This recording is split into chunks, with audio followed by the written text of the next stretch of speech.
Hi, welcome back. This has been an incredible week here in the Middle East as everybody waits to see if the US will reignite the conflict with Iran. But that's not the only story. Everyone is watching the wrong screen. While the cameras were trained on the bombers and the destroyers, while we were counting Iranian missiles arcing over Tel Aviv and tracking American carrier groups gliding through the Gulf, something far quieter was happening, something you couldn't film. China was sending shipping containers, $500 billion of them. And that, my friends, is the story nobody told you about the 2026 war with Iran. Once you see it, you cannot unsee it. There's an old Chinese saying, the best general wins without fighting. Sun Tzu wrote that 2,500 years ago, and I'm telling you, Beijing has been reading the manual while the rest of us were busy watching the news. Now here is the headline you were fed all year. Trump came back. Trump went to Riyadh in May 2025. Trump signed the mega deals. The Saudis lined up. The Emiratis lined up. Even the Turks came knocking. Then Israel and America took apart Iran's nuclear program. And China? China was nowhere. China didn't save its so-called partner in Tehran. The commentators had a field day. Iran, they said, was a paper tiger. China was just the paper supplier. The Belt and Road was buried in the rubble of the Islamic Republic. Pax Americana was back, baby. It is, to put it as gently as I can manage, complete and utter nonsense. And I want to show you why with the receipts. Because there is a brand new study just published by the Institute for National Security Studies here in Tel Aviv, written by Dr. Ori Sela. He's not some shouty pundit.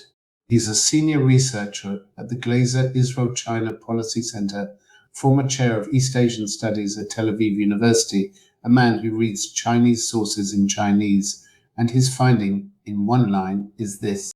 The idea that China retreated from the Middle East in 2025 is, in his words, more complex than it appears.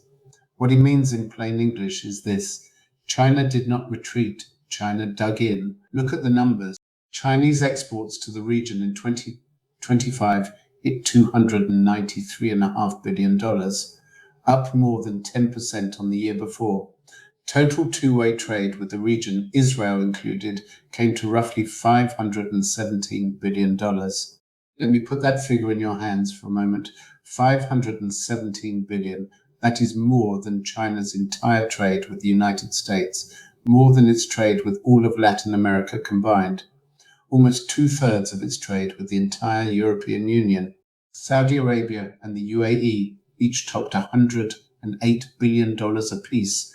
Iraq, $51 billion. Turkey, $44. Kuwait, $40. And here is the kicker. Emirati direct investment going into China was up 27% in a single year. This is not a power being pushed out. This is a power being pulled in. Which brings me to the thesis, and I want you to sit with this one because it changes how you read every Middle East headline from this day forward.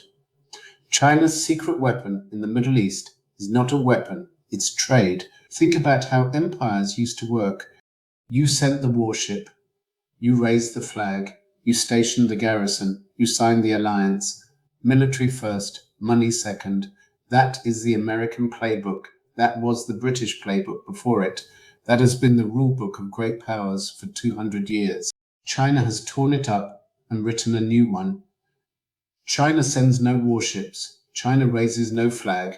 China stations no garrisons. China signs no alliances. What China sends is electric buses to Cairo, locomotives to Ankara, solar panels to Riyadh, desalination plants to Dubai, 5G towers and data centers and rail cars and EV batteries. In Egypt and Turkey, electric vehicles, buses and rail equipment now make up a full fifth of everything China ships in. It doesn't look like power, it looks like a sales catalogue, and that is the genius of it. Here is the analogy I want you to hold on to. Imagine two men courting the same woman.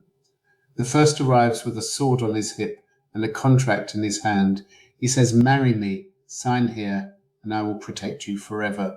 The second one shows up empty-handed, but every week he fixes something in her house. He rewires the kitchen, he replaces the boiler, he paves the driveway, he installs the solar panels. After 10 years, she doesn't know if she loves him or not, but she absolutely cannot afford to throw him out. That is China in the Middle East. The Americans bring the sword, the Chinese bring the toolbox. There's another Chinese saying, a journey of 1,000 miles begins with a single step. Lao Tzu, 2,500 years ago. Beijing is not chasing the dramatic headline. Beijing is chasing the next port, the next pipeline, the next contract, one small step at a time, every year, for 30 years. While Washington holds press conferences, Beijing pours concrete, and here is why that matters. When an American president changes, the alliance wobbles. When a treaty is signed in Washington, the next president can tear it up. Ask the Iranians about the nuclear deal, ask the Europeans about Paris, but the port that China built, still there. The power station China financed, still there. The high-speed train running on Chinese rails, paid for in Chinese yuan, serviced by Chinese engineers, still running. Treaties end, concrete doesn't. Seeler quotes a brilliant line from Andrew Scobell at RAND, written back in 2015. China in the Middle East, Scobell said, is an economic heavyweight, a diplomatic lightweight, and a military featherweight. 11 years later, after a regional war, 2 Israeli campaigns against Iran, and a full Trump comeback, that description still holds. Why? Because the trade kept growing through all of it. Storms came. The harbour did not move. Now you might be sitting there thinking, all right, Neil, but if China is so deep in the region, why didn't it save Iran? Brilliant question, and the answer tells you everything about how Beijing actually thinks. China bought Iranian oil all the way through 2025, around 800,000 barrels a day, at $60 to $70 a barrel, over $20 billion of crude over the year. That oil, by Sealer's count, was more than 80% of everything Iran managed to sell abroad. So yes, China kept the Iranian regime alive financially, but militarily, almost nothing. No confirmed fighter jets, no verified air defense batteries, just components, maybe some intelligence sharing, materials that might support the missile program. Whispers and plausible deniability. When the war came, China didn't even bother to veto the Security Council resolution condemning Iran. It abstained. It let the resolution pass. Then, when the Strait of Hormuz was on the table, when its own oil supply was at risk, Beijing teamed up with Moscow and vetoed a different one. This is not friendship. This is a customer relationship. There's a Chinese proverb that fits this perfectly. When neighbors' houses burn, do not warm yourself by the fire, but do not put yours at risk to put theirs out. Iran was useful to China when it was selling cheap oil. Iran became inconvenient when its rockets threatened Saudi pipelines and Emirati ports, the partners China actually cares about. So Beijing did the cold calculation. It kept Iran on the books, and it let Iran burn. And pay attention to this little detail, because it tells you everything. The moment the ceasefire was announced, who got on a plane to Beijing? Not the Iranian foreign minister, the crown prince of Abu Dhabi, and the Chinese president picked up the phone to the Saudi crown prince. No equivalent call to Tehran. The signal is impossible to miss. Iran is the supplier. The Gulf is the strategy. Now there is a twist most analysts miss, and Seller flags it sharply. We talk about great power competition like it's only China versus America. It isn't. There is a third player on this board, India. India Gulf trade alone hit $180 billion in the last Indian fiscal year, growing at 15% a year for half a decade. India's Prime Minister has visited the UAE 7 times in 10 years. The Emirati ruler has flown to Delhi again and again. In December 2025 alone, the Indian PM swept through Oman, Jordan, and Ethiopia in a single trip. India isn't just a partner. India is becoming China's mirror image in the region, energy buyer, technology supplier, diaspora power, with millions of Indians already living and working across the Gulf. So when we talk about Israel maneuvering between Washington and Beijing, that map is too small. The real map has Delhi on it too, and Moscow, and a Gulf that has learned very quickly that having 4 suitors gives you more leverage than having one, which leaves Israel where exactly? 3 uncomfortable truths. The first, China's posture toward Israel got measurably warmer in 2025, not warm, warmer. Trade between Israel and China hit a record $21.7 billion, up 8% on the year. After Israel's wins in Lebanon in 2024 and against Iran in the summer of 2025, Beijing began to soften its tone, quietly, pragmatically. Because as the Chinese say, when the wind changes direction, some build walls and some build windmills. Beijing watched Israel win and started building windmills. The second, China still views Israel in Sila's own framing as a regional destabilizer and a state aspiring to hegemony. From Beijing's worldview, those are not compliments, so don't expect a love affair. Expect a careful, transactional thaw that the Chinese will let freeze over again the moment we look weak. And the third, this is the truth that should keep Israeli policymakers awake at night.